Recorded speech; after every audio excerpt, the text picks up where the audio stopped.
everyone. I'm going to be reading Snowman Magic by Catherine Teagan.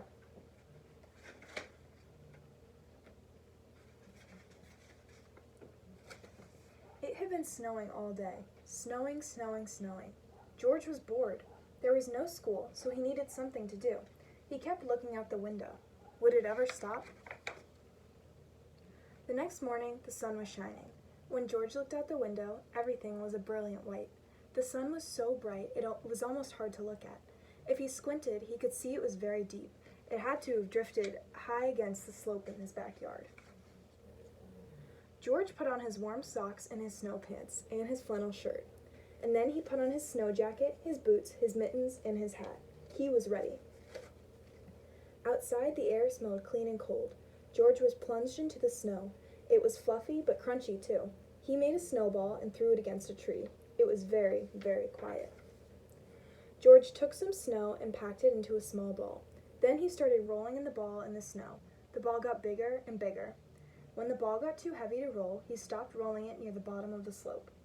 Then he started rolling a medium-sized ball. He put it on top of the big ball. Finally, he made a small ball for the top. George went inside the house and found a scarf in the closet and a carrot in the refrigerator. In the old days, his mother told him people used to take pieces of coal and use them to make eyes. But there wasn't any coal in George's house, so he found 2 buttons and brought them outside with the scarf and the carrot. He carefully pushed the buttons into the small ball near the top. He stuck the carrot in the center. He found a few small twigs and used them to make a mouth. He wrapped the scarf between the top ball and the middle ball. He found 2 branches to stick into the sides of the middle ball. It was a perfect snowman. George turned his head. He thought he saw the snowman smiling at him. Could it be?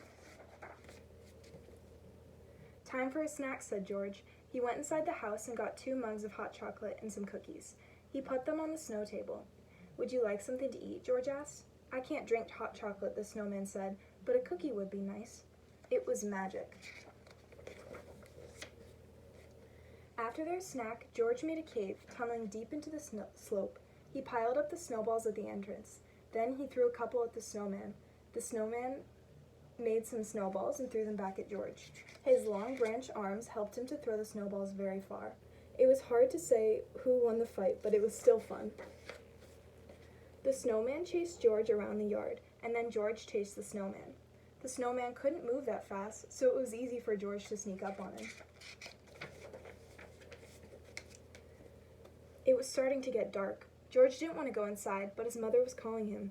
Goodbye, snowman, he said. I'll see you tomorrow. George thought he had heard the snowman say goodnight.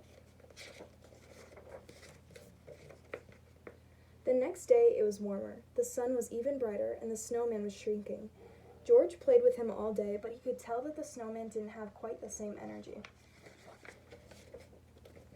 Then it was Monday. George had to go to school. It was another bright, warm day. When he came home, the snowman was almost gone. The scarf and the carrot and the buttons had slid down, and he could hardly recognize his snowman. The cave had collapsed too, and the snow table had melted. The next morning, George looked out his window. It was snowing. Snowing, snowing, snowing. He couldn't wait to build his snowman again.